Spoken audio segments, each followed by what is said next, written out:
Attention! This makes absolutely no sense. Ladies and gentlemen, this is Zander's Facts. Friends, hello, welcome in to Zander's Facts. I am, of course, the aforementioned Zander, and no, I know you all are coming into this podcast with tears in your eyes because this is not a new episode of the Zander's Facts podcast. It is just a Zander's Facts flashback, but that does not mean, y'all, that there are no facts that are going to come out this week, because we're going to go back to a previous podcast where I think there was a lot of facts. Episode 114 from back in August, when we did our preview of the European soccer season. Y'all, I'm really into soccer right now. We've got the UEFA Champions League group stage going on right now. I'm excited about that. We just had an international break, so we got to see the US play for a little bit, which was kind of, I don't know. I want to do, in the next few weeks, I do want to do a big soccer podcast where we just talk soccer, because I got a lot of stuff to get off my chest. So I thought that this week we would go back to August and a preview of the European club soccer season, because we're almost at the halfway point. We've got about a month or so to go till we get to the halfway point of the club soccer season over in Europe. Because y'all, I just couldn't do a podcast this week. I'm recording this little flashback thing for y'all right now. It is 22 degrees outside. I know I'm inside, but outside, it was snowing this morning. Oh my gosh, it's not even December. I couldn't this week. That's maybe not the only reason, but it is a legitimate reason that I have. So I'm rolling with it. But of course, we're going to have some big facts this week, and we're going to get to that flashback in just a second. Before we do, I just thought I'd remind you all that if you like all the facts on the Zander's Facts podcast, if you think you're going to like all the facts on this week's edition of the podcast, our flashback, remember to follow this podcast, download this episode, this flashback, rate and review the podcast, and then check us out on all the socials, Twitter, Threads, Facebook, Instagram, TikTok. I just figured out how to make a TikTok filter, and so I posted a video with it on Tuesday night. Go do all that stuff on the TikTok and all of our Zander's Facts social media channels. And also remember to tell all your friends, spread the facts, tell all your friends about the podcast, the newsletter, Zander's Weekend Facts, recap of the week's top headlines. It comes out every Sunday morning. It is free. You all know this. Sign up in this episode's description if you have not.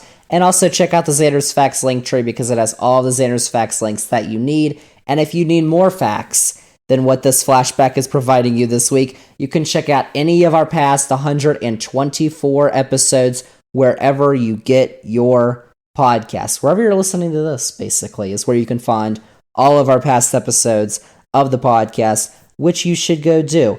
Before we get to the flashback, though, I did just get this little reminder in my head to give you all a shout out, because I was a little busy, but I finally tallied up the downloads that we had for the podcast last month in October. And y'all, we crushed it. We had over 2,000 downloads, which for some podcasts may be like a drop in the bucket, but for Zander's Facts is absolutely massive. It absolutely crushed our previous highest downloaded month ever. We rocked October, y'all, and I gotta be honest, it's not looking that great for November, so get on the downloads, y'all. Download all the episodes, and the next day you can probably delete them, because I think it still counts, and then just keep doing that, because that gets us our downloads, y'all. Zander's Facts, support the facts, because if you do, maybe we could actually have a podcast every week and not do flashbacks, because maybe I wouldn't be as burned out.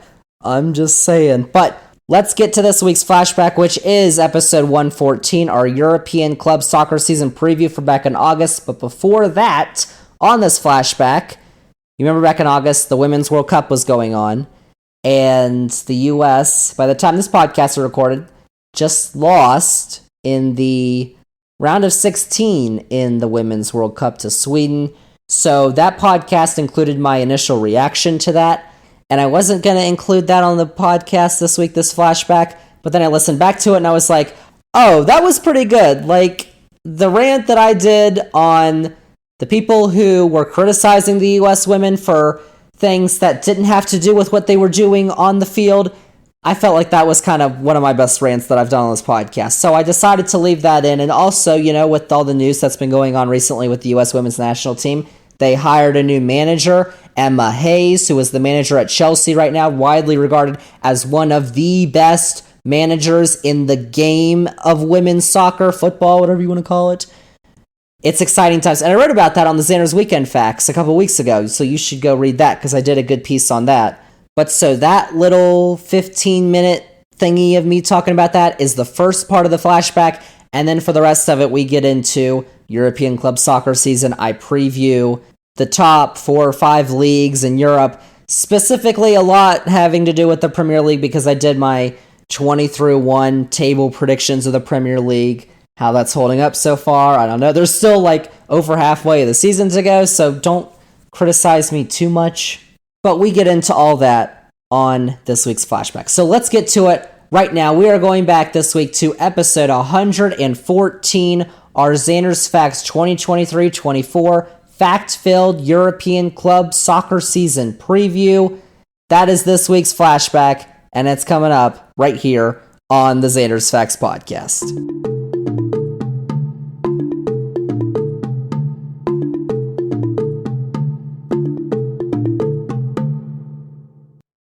Zander's Facts. Before we get to our men's club soccer season preview over in Europe, yes, y'all, I do have to mention, at least in passing, the Women's World Cup and our U.S. women who, I think as I did say on this podcast last week, lost to Sweden in penalties. A millimeter is basically the margin between losing and almost advancing in penalties. In a game where they were the much better team, I said if they want to have a chance of winning against the third best team in the world, or at least according to the FIFA rankings, they need to play much better than they did against Netherlands and Vietnam and Portugal. And they did. They just couldn't find a goal. And there's a lot of reasons to be criticizing this team, the players, the coaches, and there's a lot of people on the internet who are doing that. And I agree with a lot of that stuff about the play kind of looked lackluster. The coaching did not. I mean, this has been an issue. People who have been following the U.S. women's national team were like in the Olympics 2 years ago when we didn't do so well. The coaching doesn't look so great. Looks like it's a bit of an issue. Just really maybe the motivation that this team had. Obviously, they've won the last 2 World Cups. No team has ever won a third. That's obviously motivation, but also you come into it like, you know what? We've been here. We've done that. So why don't you come at us? Of course, the rest of the world was like, all right, we'll come at you because the rest of the world has gotten a little bit better. And that's not even in reference to teams like Sweden or Germany or Brazil or Canada, all top 10 FIFA ranked teams who got out in the group stage. Because those teams have been at the top for a long time and have been challenging the U.S. Germany's won 2 World Cups. But teams like Vietnam and Portugal, who are making their first World Cups, Colombia, who's in the quarterfinals, these teams, the 20s and 30s in the FIFA rankings, the teams who we really don't expect to do well against the U.S. That's kind of what we talk about when the world is getting better. It's not the Germanys and the Swedens and the Japans and the Spains, because they've always been up there. Canada, Brazil, Germany, as I said. But the teams who we haven't seen before, the Colombias and the Portugals, and I think the U.S. kind of figured that out in the group stage when they only beat Vietnam 3-0, and then we were held to a scoreless draw, inches away from losing to Portugal and not even advancing past the group stage, which, the second-ranked team in the world didn't do. So at least we did that. But it is disappointing that we only made it to the round of 16. Obviously, is it disappointing we didn't win our 3rd straight World Cup, something that no country or team, men's or women's, has ever done? Yeah, it's disappointing. Is it surprising? No, absolutely not. And is it a failure that they didn't win the cup for the 3rd time in a row? No, but getting out in the round of 16 when you're the 2-time defending champion, you're the U.S. women, you have 4 stars just above your crest. Yeah, that's disappointing. And all the criticisms around this team with their play, what they look like on the field, the coaching, are totally justified. But if I will for a second, there's been a lot of criticism regarding this team that has not been about what's been going on the field. It has gone not just from the random hollows of the internet to the mainstream of the internet, with some of these people on whatever Twitter is now, X, and even on the Fox broadcast, who decide to criticize the U.S. women, not for their play, because they really don't know what they're talking about. And these are a lot of people, listen, a lot of these people watch soccer a lot, and they may know what they're talking about, but they don't show it when they're on the TV. But a lot of these people who are criticizing, and I'm not afraid to name names, Ku Klux Clay Travis, Will Kane, we're talking about Fox News people who don't really watch soccer, don't really watch the U.S. women, except for maybe once every 4 years in a World Cup game. And obviously why I talk about soccer on the podcast is to help grow the game so that more people watch. That's obviously what we want to do. But people who share their opinions of the U.S. women lost because they're woke. They are too committed to social justice nonsense. They want equal pay, which takes away from the men's team. They are terrible, and that's why they lost. That kind of crap, enough. You know what? Go away. Here, this is what Will Kane, who used to be on ESPN, now is the co-host of Fox and Friends Weekend, said on Twitter after the U.S. women lost to Sweden in a game where they were the better team, by the way. If you actually watched the game, if you got up at 5 a.m. and watched like I did. True that. I know the people making these tweets probably didn't. He said, I always pull for Team USA, all sports. Oh my gosh, true patriot. And I really don't take joy in the earliest elimination ever for the U.S. women's national team. But this team came to be defined by arrogant celebrity activists who went out of their way to exhibit shame in the U.S., begin the process of destroying their own sport, advocating for men to play women's sports, and curry victimization with false narratives around equal pay. Nobody made it harder to root for them than the U.S. women's national team. There are women on this team who have poured their heart and soul and sweat into this team for the U.S., who are proud Americans focused on soccer. I hope these players define the future of the U.S. women's national team. Oh my gosh, Will Kane, you proud patriot American hero. Well, here's the thing. First off, advocating for men to play women's sports. What is he talking about? He's talking about grooming, which everybody says, or they say, is happening in our schools. Oh my gosh, the LGBTQ plus are grooming my child. When has that ever happened? Go find me evidence. He didn't cite any evidence, and there is none out there, because that's garbage, right-wing nonsense that has no basis to the claim. And also the fact that he said false narratives about equal pay. There's a lot of U.S. men's fans who are on the internet, which usually I won't comment on, but a lot of these people, U.S. men's fans, are very angry at the U.S. women for these false narratives about their equal pay, saying they use data when the U.S. men's national team was at a down point to say that the U.S. women were generating more revenue for U.S. soccer. And they're talking about 2018, of course, when the U.S. men didn't make the World Cup. And what are you talking about? The U.S. women used the data that was available to them, most recent at the time. You may remember this fight has been going on for almost a decade now. And yeah, the U.S. men failed to qualify for the World Cup. Is that the women's fault? I don't think so. I love the U.S. men's national team more than the women's team, probably. I follow all their players more. But they failed to qualify for the men's World Cup. How is that the women's fault? Why are you blaming the women for using that data in that year and saying, this is totally, how could they do this? This is not fair. They're kicking the U.S. men while they were down. Maybe the U.S. men should have qualified for the World Cup. That's a total institutional problem that was, not really blaming the players on the field for what happened in 2018, because that was a disaster of epic proportions on all levels. But it's totally fact to say that the U.S. women, who then the next year won the World Cup, to say that they generated more revenue. They did. How is that being facetious? or creating a false narrative about equal pay. I really don't understand it. There's that piece of it. And then there's the whole, what are they? Arrogant celebrity activists. Because they have all these commercials, and players like Megan Rapinoe have been very outspoken about social justice issues and the equal pay and things that people on Fox usually don't like. They like to call things that Megan Rapinoe and others like to advocate for as woke. And we had a previous podcast where we talked about woke on this podcast and what it meant. And I'm still not sure what exactly it means. But apparently, that's why they lost, because they were too focused on other matters. Woke issues. They're too woke.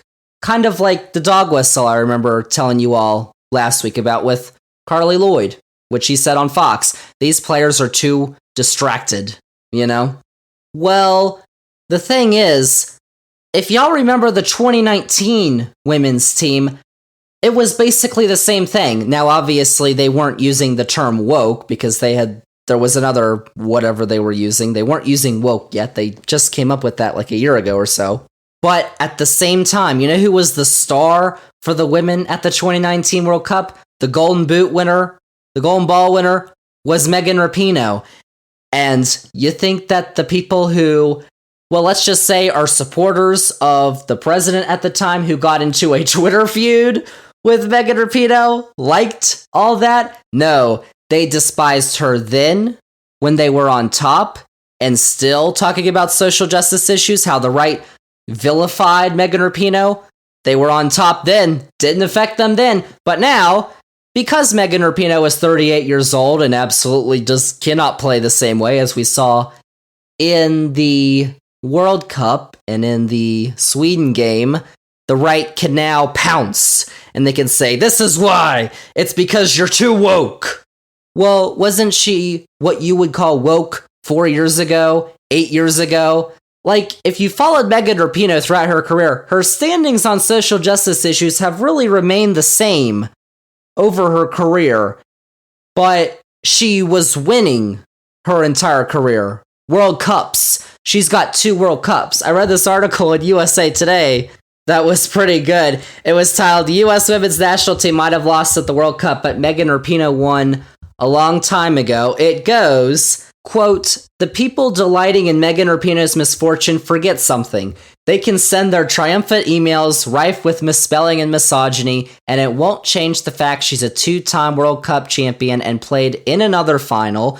The right-wing media can spew more vitriol her way, and she'll still have her golden ball and golden boot honors from 4 years ago. This is one of the most decorated, one of the most talented, one of the best women's soccer players the world has ever seen.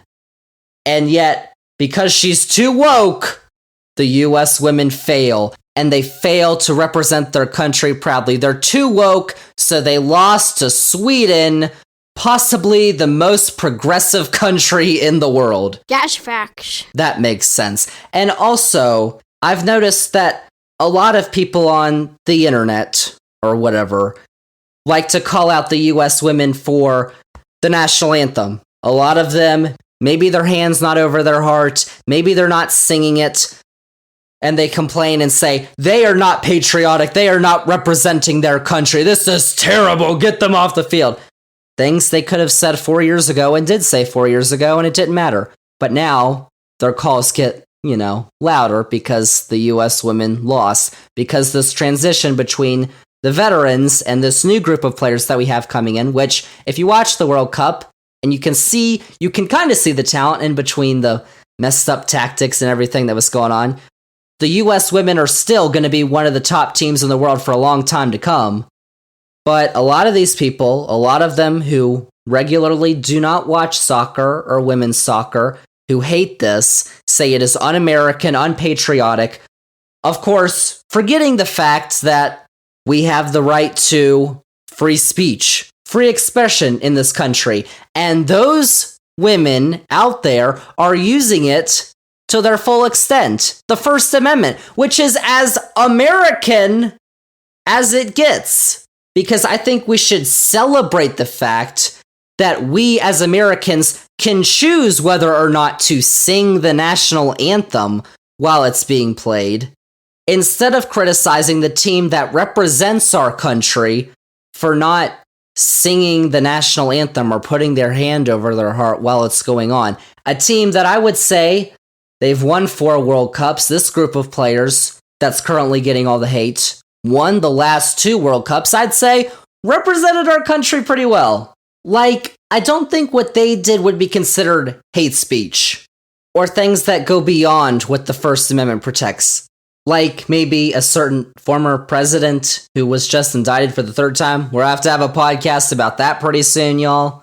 But I just wanted to wrap it up and I guess basically address that, yes, the U.S. women lost. It's disappointing. Is it surprising? No, even though I did predict them to win on the facts this week because, 3rd World Cup in a row. No other country's done that. Would have been pretty awesome. But you know what? There's only 4 teams, men's or women's, who have won back-to-back World Cups.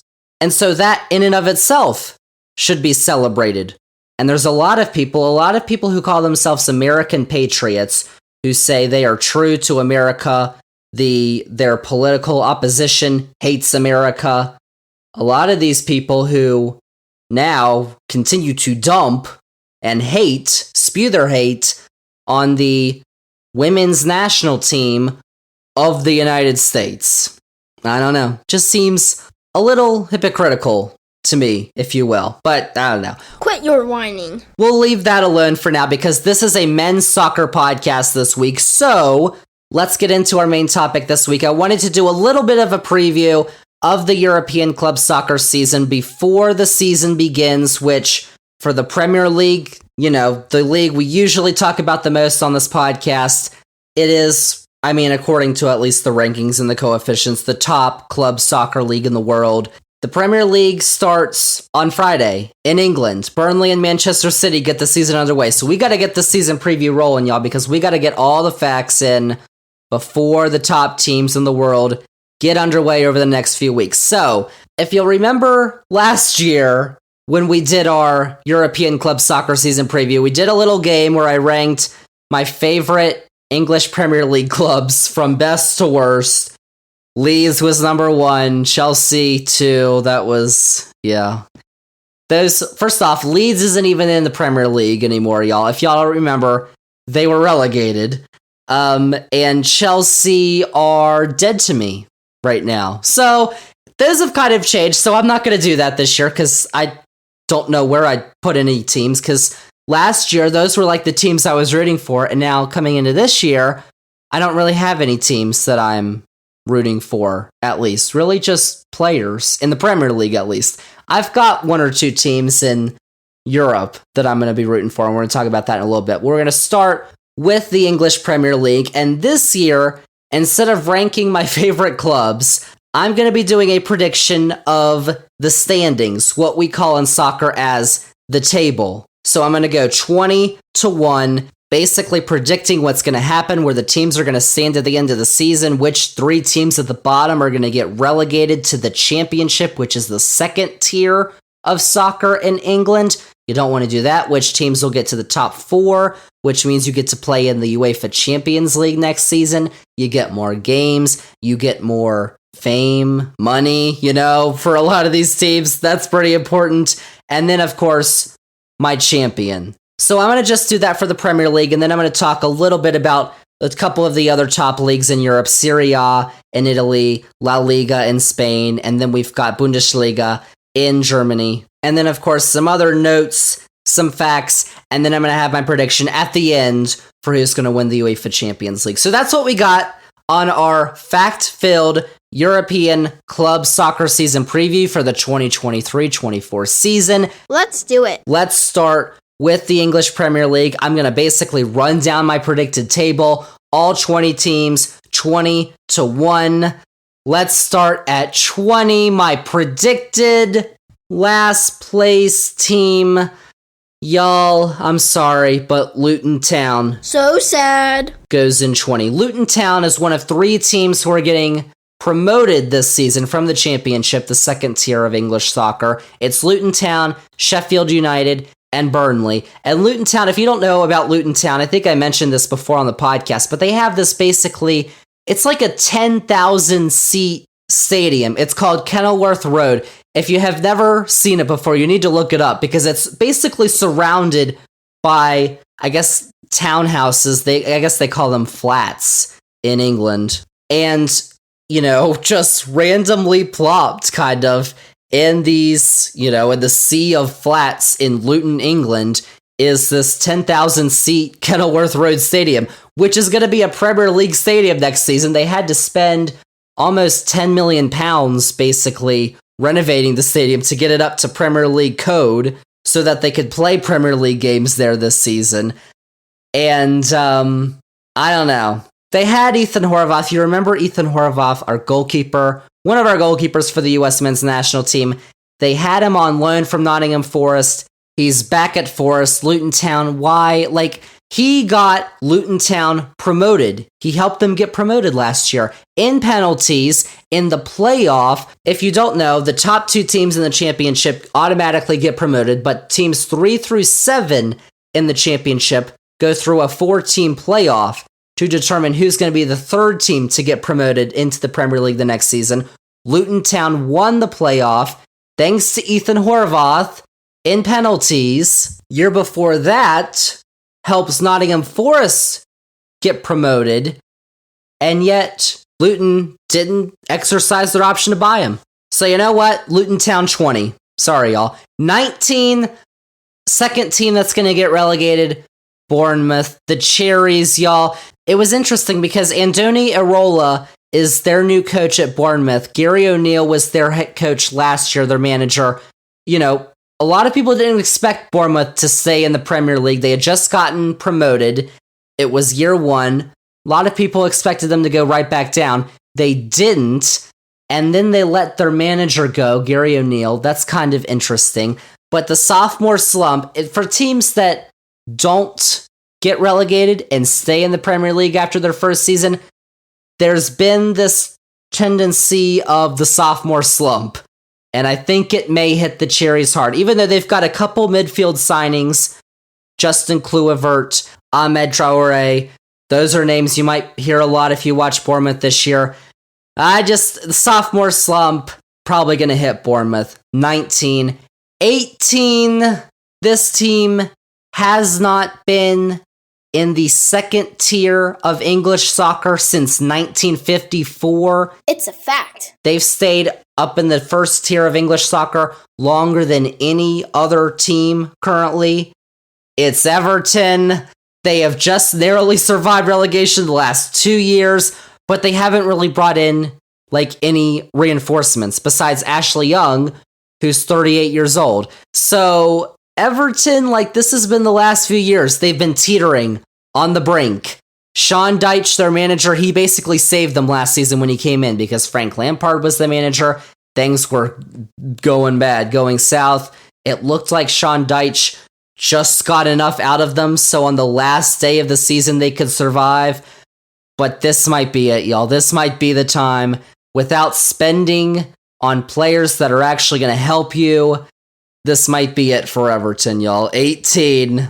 That's what I just think. So those 3 teams would get relegated. Whoops. The team that I think is just going to narrowly survive relegation but stay in the Premier League for the next season, Sheffield United. 17. They, like Bournemouth last year, probably a popular team to get relegated again. They were kind of lucky to get promoted. They had suffered some big financial troubles over the last few years, so getting promoted to the Premier League obviously gives you more fame, stature in English soccer, but it gives you a lot more money because of their TV deal too. So that getting promoted is going to help him out. But because they did sign Austin Trusty from Arsenal, who is the defender for the US men's national team, if you didn't know, I have them barely surviving relegation. Sheffield United. 16, Wolverhampton Wanderers, also known as Wolves. They struggled to stay up last season, and they only scored 31 goals in 38 games. That was last in the Premier League. Fact. Didn't get relegated, though, but it could be a similar story this year. They were just in the news today, Tuesday, August 8th, the day I'm recording this podcast, because they fired their manager and they replaced him with Gary O'Neill, who if you remember, just a minute ago, I said was Bournemouth's coach. So that was kind of interesting because they haven't, we're 3 or 4 days before the beginning of the season. That's kind of strange. You've also got a bunch of big contributors from last year. Ruben Neves, João Moutinho, Diego Costa, and Adama Traore. They're all gone. Fabio Silva is returning from loan from Eindhoven over in the Netherlands. Wolves, though, they were 13th, I believe, last year. Probably going to drop down. 15, I've got Burnley. Burnley were the top team in the championship last year, basically ran away with it, and they look like they could be this year's Fulham under Vincent Kompany. Fulham last year were newly promoted. Fulham are a team who have been teetering between the Premier League and the championship over the last few years, but Fulham surpassed expectations last year for a really good finish. That could be Burnley this year. They could finish higher than 15th, and their manager is Vincent Kompany. Vincent Kompany, Man City legend, and the first game of the season, Man City against Burnley at Turf Moor in Burnley. That's going to be really interesting. Vincent Kompany facing his former team for the first time in the Premier League as a manager.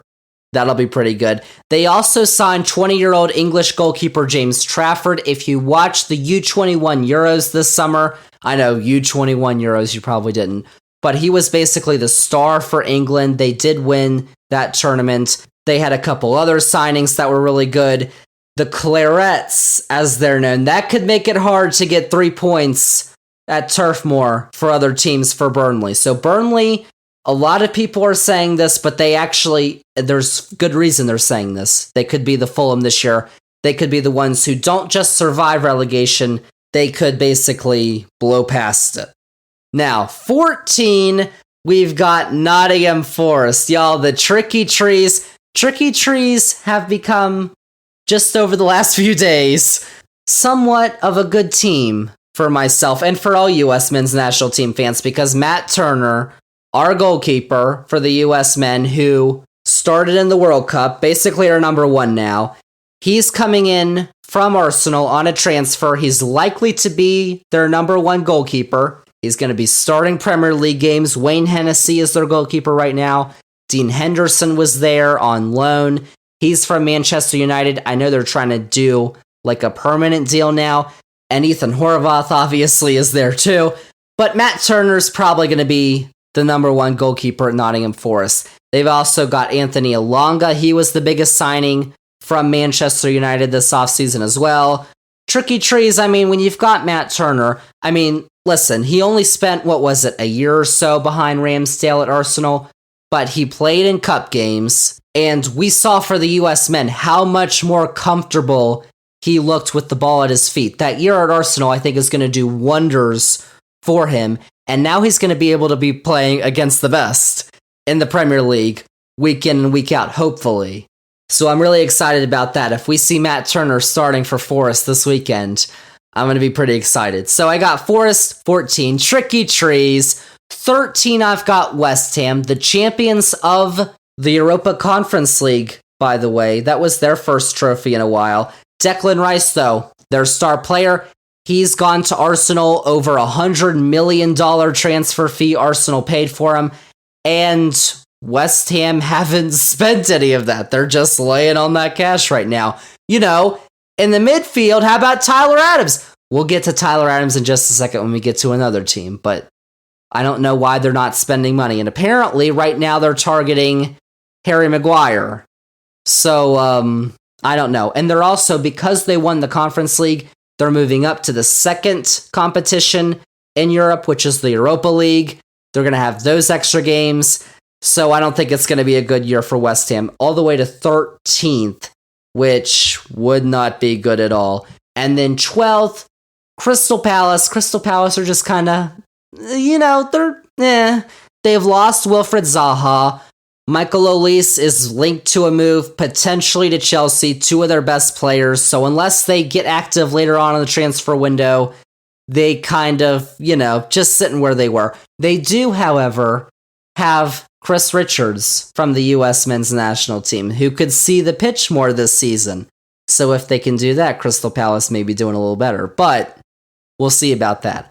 But going to 11, y'all, if this podcast ever got aggregated for whatever reason, it would be because of this, and I would get killed by some people. 11 is Chelsea. Thomas Tuchel's Chelsea. No. Graham Potter's Chelsea. No. Frank Lampard's Chelsea. Oh, no. Oh, yeah. Mauricio Pochettino is the manager of Chelsea. They finished 12th last season, which is their worst placing in the Premier League since the end of the 1993-94 season when they finished 14th. Like, y'all, they didn't play Pulley very much. He did get injured, and then they didn't play him for whatever reason, and they stunk. And so, thankfully, Pulley is gone. Also, a bunch of their mainstays like Mason Mount, he's off to Manchester United. N'Golo Kante is in Saudi Arabia for whatever reason. Kai Havertz is at Arsenal. Now they've got Christopher Nkunku, who was supposed to be one of their big signings this offseason. We just learned on Tuesday, has to have surgery on his knee. He's going to be out for 4 months. That's not good for Chelsea. Potentially, they're going to sign Brighton's Moises Caicedo. Thiago Silva's still there. Reece James, Enzo Fernandez, Better Flyboy. All the rest of them at Stamford Bridge. Oh, they do have Gaga. Of course, Gaga Slonina, U.S. men's national team at goal. He's not going to be there this year, though, because he's on loan to Belgium. No Pulley, no points, as I say, for Chelsea. That group of players, Silva, James, they won the Premier League, but Fernandez, Butterfly Boy, all them, last year didn't look so good for them. They finished 12th, with a lot of those players really starring or headlining for the team, if you will. And so there is a transfer rumor right now. Tyler Adams, who's still at Leeds, apparently is injured for the start of the season. He was injured last year, and you remember that coincided with their big drop-off, which ultimately got Leeds relegated, along with firing Jesse Marsch, which turns out they probably shouldn't have done because the trajectory they were on with him, well, it wasn't great. They were not going to get relegated. So either way, I don't care about Leeds anymore, but Tyler Adams for now is still there. He has about a £20 million release clause, and the rumor is Chelsea are the ones who are likely going to invoke it and bring him there, which, Tyler Adams, please, if you have any other choices, I'm begging you, do not go to Chelsea. Your career, we love you, you're amazing, your career, I don't know if it would be ruined, but you just saw what Christian Pulisic, what happened to him at Chelsea. He helps them stars in their Champions League winning campaign, and they just throw him out like he's nothing at the end. You don't want that happening to you, Tyler Adams. We love you. Please do not go to Chelsea. And if you do, because that's going to make me have to watch Chelsea again, and I don't want to do that, please don't. I can't. Are you done? I mean, that upsets me greatly. Like, I don't want him to stay at Leeds in the second tier, but Chelsea, I guess that's better, but, I don't know. Because the fact that he's probably not going to start over Moises Caicedo and Enzo Fernandez, I don't know. I don't want to talk about Chelsea. I have them 11th. Brentford, 10th. Their goalkeeper, their starting goal, I don't understand this. Their starting goalkeeper, David Raya, is going to Arsenal. But Arsenal have Aaron Ramsdale, who's really good. He's their starter, so Raya's going to be the backup instead of the starter at Brentford. That doesn't make any sense to me. I don't understand that. Ivan Toney, if you haven't heard about that, he was betting on his team while he wasn't playing. So Premier League didn't like that, banned him for basically the first half of the season. He's basically the best player. So they've got a lot of personnel questions. The busy bees of Brentford. It's their third season in the Premier League. I don't see them making a big jump from last year. And honestly, if I didn't hold such a grudge against Chelsea, I'd probably put Chelsea ahead of Brentford. But I've got Brentford 10th. 9, Full America. Y'all, Full America were in full force last year. They did really well. Tim Ream, Jedi Robinson, they're back and they're ready to shine as the great Americans they are in Fulham's defense. Of course, they're still going to need some help. Some attacking stars, Willian and Alexander Mitrovic, both of whom are currently linked to some Middle Eastern clubs at the moment. You know, if they leave, that's a big issue for Fulham. But right now, as it currently stands, I've got Fulham 9th. Because they're Full America, and we love Full America. Brighton, as we just mentioned earlier, are 8th. Moises Caicedo, we don't know if he's leaving or staying. They had a friendly a couple of days ago. He was not in the squad for that, meaning they're probably preparing for his transfer by the time this podcast comes out. News will probably have broken on that, so we'll see. Big news, though, is that Alexis McAllister is no longer with the Seagulls. Of course, he went to Liverpool. They bring in Liverpool's James Milner, who is 37 years old, so I don't know if that's a like-for-like, swap there. They're also going to have added European games because they're going to be in the Europa League. Their manager, Roberto De Zerbi, if you remember, Graham Potter was their manager at Brighton. He goes to Chelsea. I don't know where he is now. He's not at Chelsea because that was a disaster. Roberto De Zerbi comes in, and he does even better than Graham Potter did at Brighton. And Graham Potter was doing a really good job. So they could definitely surprise again, but with the added games they're going to have this season, and potentially 2 of their best players gone, I don't know. I've got Brighton at 8th. And then at 7, I've got Tottenham, because it really all depends on if Harry Kane is going to leave. And right now, the rumor is, if a transfer is going to get done, and right now the only team bidding is Bayern Munich, if a transfer is going to get done, it needs to happen this week, because if it's not this week, then Harry Kane, then he doesn't want to move. So that's the question everybody's asking right now. If he does move, Tottenham would drop down on this list. They would not be 7th, because Richarlison would basically be his replacement. And while we've seen him score some pretty spectacular goals for Brazil at the World Cup, he's only scored 1 goal for Tottenham, which was a big disappointment last year. So if Harry Kane goes, But if Harry Kane stays, I think Tottenham will have a chance at Europe next year, because even though Hugo Lloris is out in goal, Spurs brought in Guglielmo Vicario from Empoli. He steps in, and they got a nice midfield signing with Leicester's James Maddison as well. Leicester is one of those 3 teams who got relegated from the Premier League, so they kind of had a selling spree. James Maddison, though, was one of their bright spots, so that could be good for Tottenham as well. So it really just depends, because we're still a few days away from the season starting, but the transfer window's not closed, so transfers can still happen, and Harry Kane might leave. But if he stays, I think Tottenham will at least be decent next year. Maybe they'll get a trophy. I don't know. They don't have one. Aston Villa, 6th. Y'all remember Aston Villa at the beginning of last season. They were last. Stevie G, Steven Gerrard was their manager. He got fired. Unai Emery comes in.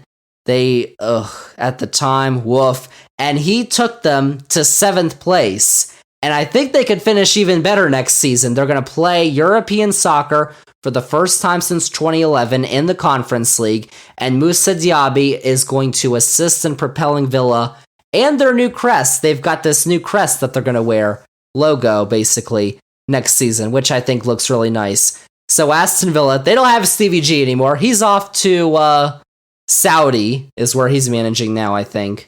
So Aston Villa, they could be really good. 5th, here we go, y'all. Top 5 teams.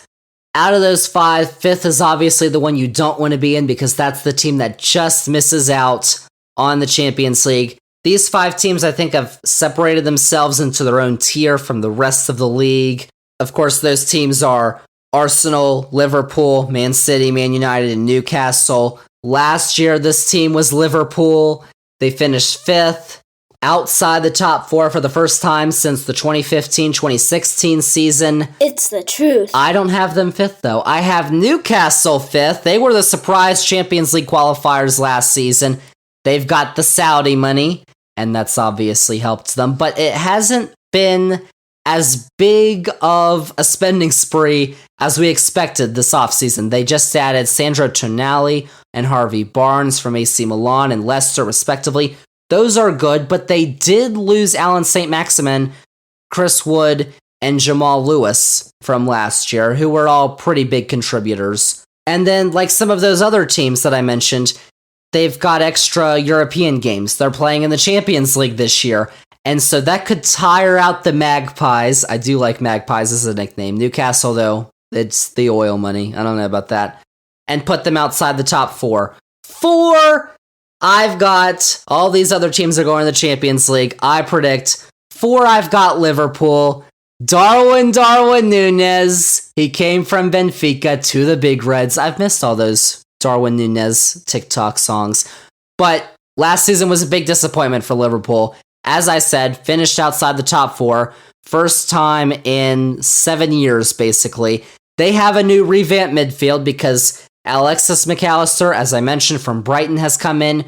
Jordan Henderson was their captain. Fabinho, they're off to Saudi. They said, you know what? Stevie G, Steven Gerrard, if you didn't know, club legend at Liverpool. Stevie G's in Saudi. Let's go over there. So they're off in Saudi. Virgil van Dijk is the new captain for Liverpool, and Jurgen Klopp is still there. Yeah, I think they'll bounce back, at least to 4. I do think the 3 teams ahead of them are better, talent-wise. Darwin Núñez, they make all the songs about him, but he wasn't that impressive last year. We'll see, but I've at least got him going back to the Champions League. 3rd, Manchester United. Ooh, tricked you out there. They did make some big-time moves. Those were the headlines for the offseason this year. Mason Mount is coming in. Rasmus Højlund is coming in. And the goalkeeper, Andre Onana, is coming in, which means David De Gea, for the first time in a long time, is not going to be goalkeeper for United. Alex Telles, Anthony Elanga, they're also gone. So it's kind of, for Erik ten Hag, the manager, kind of a mini revamp that's going on. So it may take a little bit for them to settle in this year. Now, last year, beginning of the season was horrible. They almost went the whole first month of the season without a goal. I don't think it's going to be anything like that, but I do have them finishing where they did last year, which was 3rd. So here we go, y'all. Top 2 teams are Arsenal and Man City. Who do I have as champion? Because Man City have won the league for the last couple of years, the last 3 seasons. They're looking for their 4th straight league title. But I don't think that's going to happen. I've got City 2nd. What? If you didn't see, on Sunday, City and Arsenal competed in the Community Shield, which is kind of this pre-season match in England between the top 2 finishers from last season. Usually it's the winner of the league and then the winner of the FA Cup, but City won both of those, so they'll take the 2nd place team, which was Arsenal from the league last year. So those 2 teams played in the Community Shield on Sunday. Arsenal won in penalties. Normally that wouldn't give me any pause because City have played in the last 3 Community Shields and they've lost all 3 of those, so I don't think that really matters.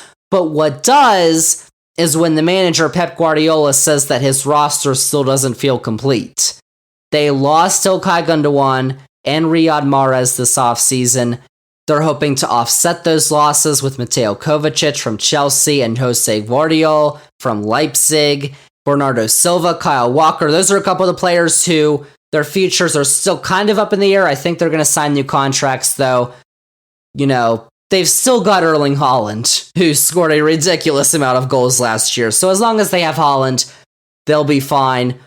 But I do think that Arsenal are going to win the league next year because, if y'all remember, 248 days Arsenal were at the top of the table last season, which is the most by any club in the Premier League who didn't end up winning the title.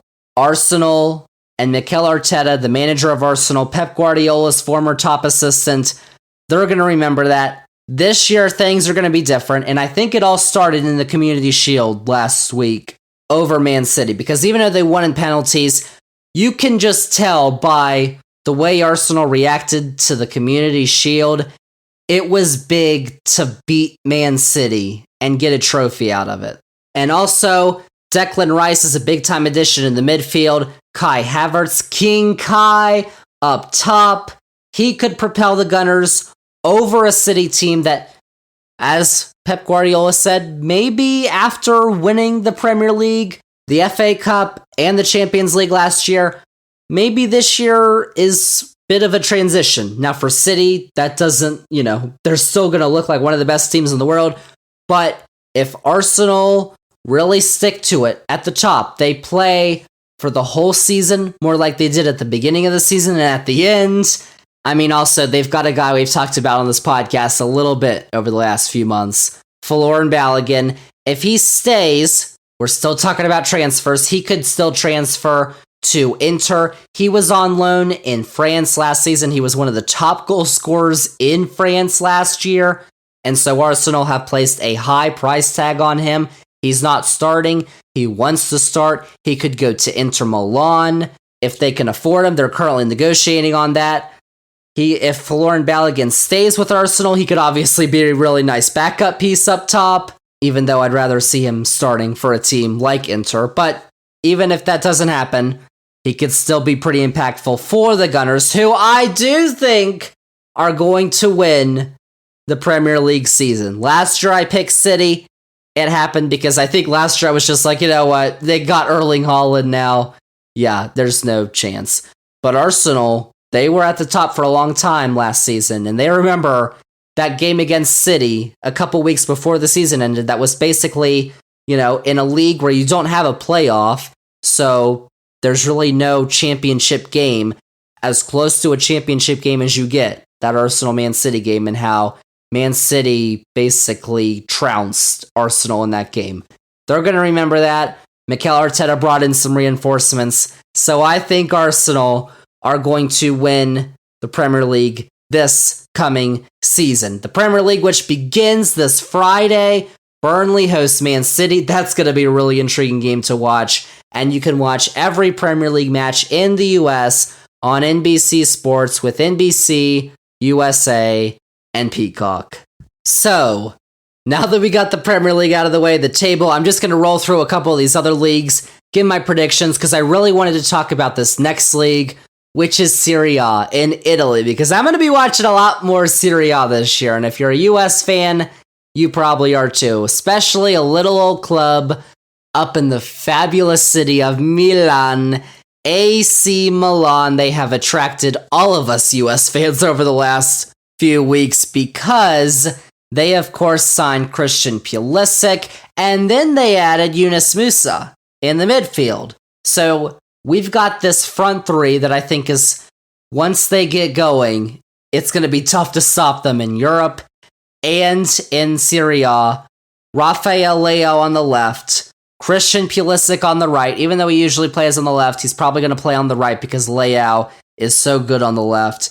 And then Olivier Giroud up top, who Pulisic has played with before and connected with really well at Chelsea, which is why that could be so dangerous. And then the talent you have with all three of those guys, but then with the guy Leao, who Christian hasn't played with before, y'all, that is exciting because it looks like Pulisic is going to be starting regularly, which is something nice to see because we didn't see that often at Chelsea. And he scored earlier today in a friendly against Monza. So that was pretty cool. And so I'm really excited about AC Milan. But it wasn't AC Milan who won the league last year. It was Napoli, who had 90 points last season, ran away with the league. Their top goal scorer, Victor Osimhen, who scored 26 goals in the league last year. That led the league, Serie A, in goals last year. Spitting the truth. That's going to be another threat. There's also the other team in Milan, Inter, who, of course, were in the Champions League final last year. As I mentioned earlier, if they can grab Florian Balogun, those would be some amazing Milan derbies. Or as they call it in Milan, in Italy, in Italian, the Derby della Madonnina. Hope I got that right, because I am practicing my Italian. No one cares. Those would be some really good Milan derbies, let me tell you. if Balogun goes to Inter. Listen, the AC Milans, just like the Leeds fans got fed up with all the Americans, the AC Milans, if Balogun goes to Inter, and then we're kind of, not really rooting for a side in the Milan derbies, they're going to get pretty pissed with all the US fans, but you know what? I just want to see our US players succeed, especially Christian Pulisic, because what happened at Chelsea, like Tyler Adams, please don't go to Chelsea. You just saw what happened to Christian Pulisic, and now he's going to be thriving. Pulisic is going to be thriving, playing some of the best soccer we've ever seen him play this year. It's going to be awesome, y'all. And of course, Juventus. They're not playing European football because of all the UEFA sanctions they've got going on. They were deducted points. They're not playing in Europe this year. But they do have a US men's national team duo of their own. Weston McKennie's back from loan from Leeds. Looks like he's going to be playing more regularly. And then they just signed Tim Weah, who, as you remember, started on the wing for the US opposite Pulisic in the World Cup. Even though FotMob listed him as a defender, which I think he's played wingback before, so that could potentially be an option.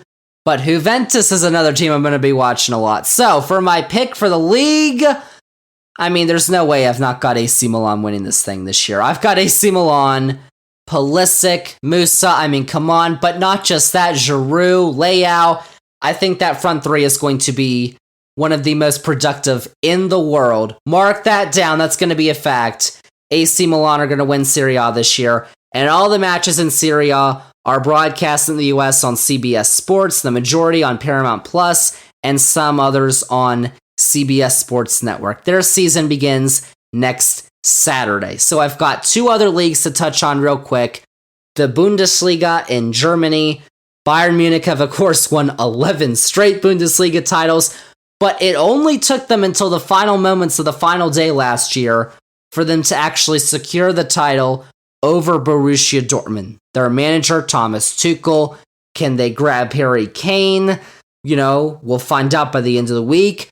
Can Sadio Mane have a bigger impact this season? He came over from Liverpool last season, didn't have as big an impact as we thought he was going to. Is Thomas Tuchel going to fight another manager on the touchline like he did with Antonio Conte at Chelsea beginning of last season? So many questions for Bayern Munich, and that is why Borussia Dortmund, with a hopefully healthy Gio Reyna, who cares what his parents say, we all love Gio Reyna, could sneak in to grab their first league title since 2012.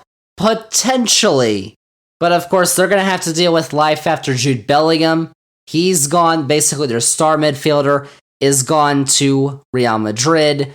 But they lost Erling Haaland the season before, and they didn't look like they were as bad as many people anticipated. So we'll see with Borussia Dortmund, because they always sell these big players. Pulisic, and they just keep churning them out. So we'll see.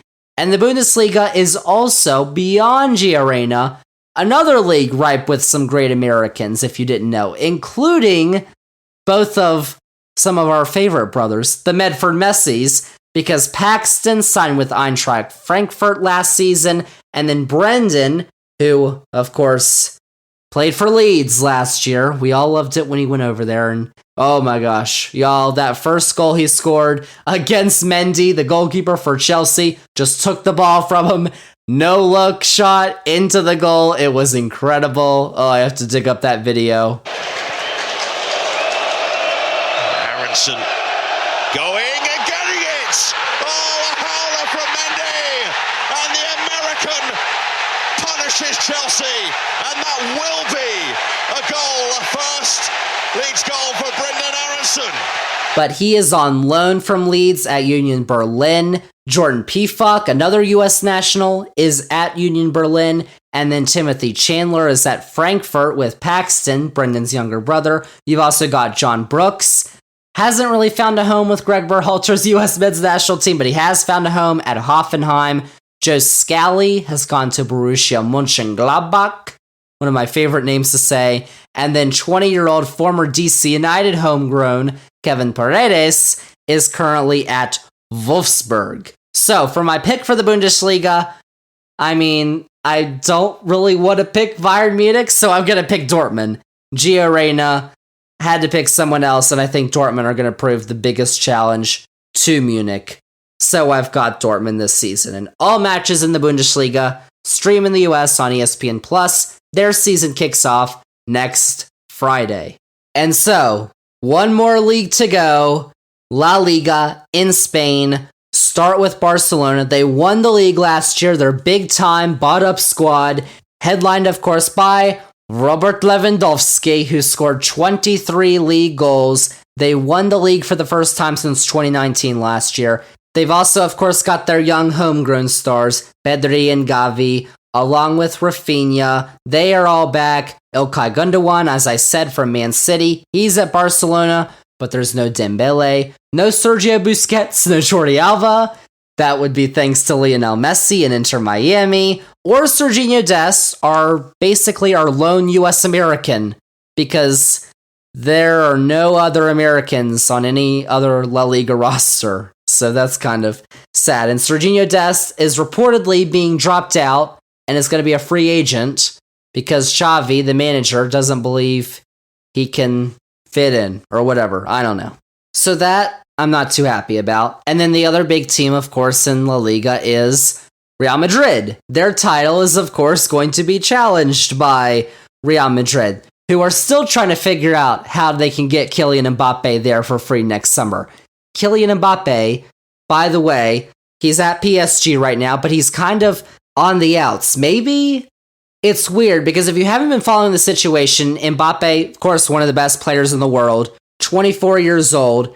He's at PSG right now. He signed a new contract a couple years ago after the rumors were he would go to Spain, and he ultimately said, you know what, I'm going to stay in PSG.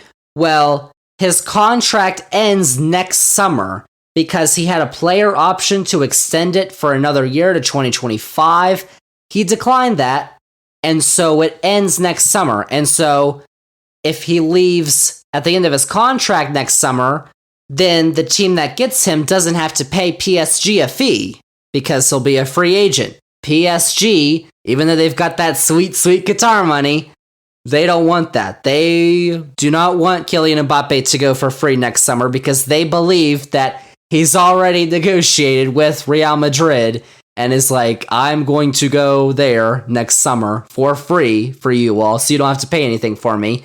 Well, PSG don't want that, so basically he's now training with the players who aren't part of the plan for the team.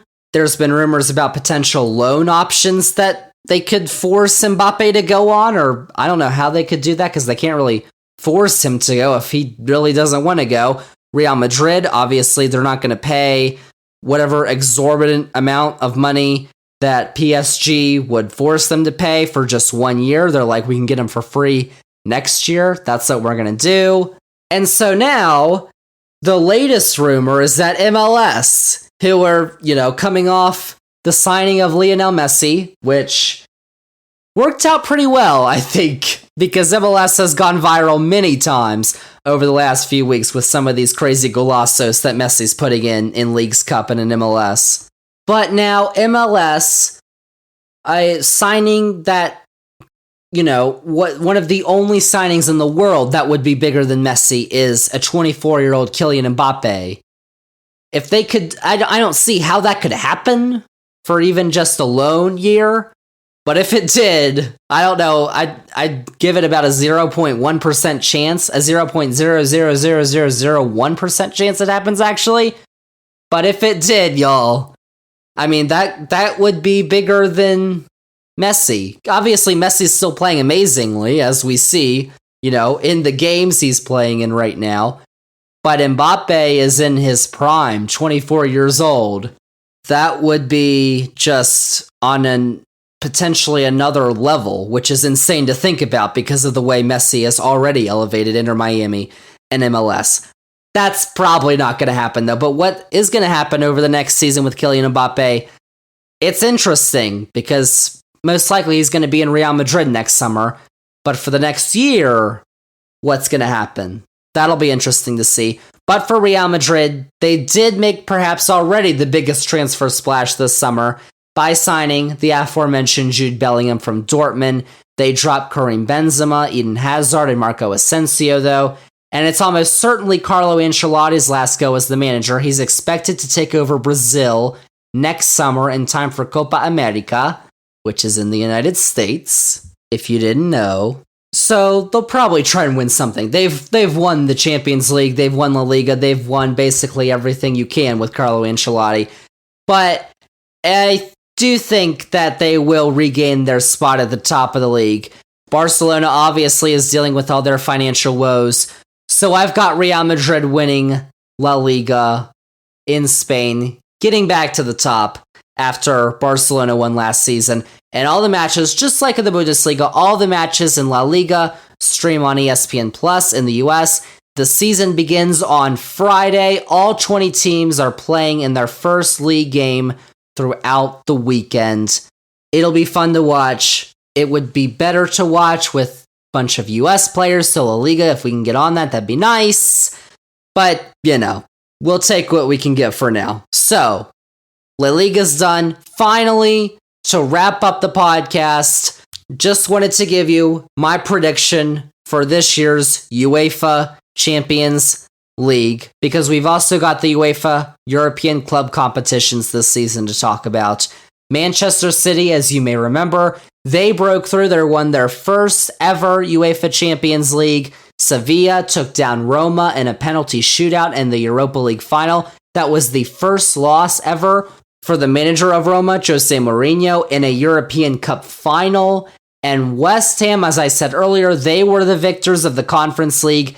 That's just their second European title. They won the 1965 Cup Winners' Cup, which obviously is not around anymore, and that's an interesting name. But at the time, that was basically like the Europa League. So West Ham won their second European title.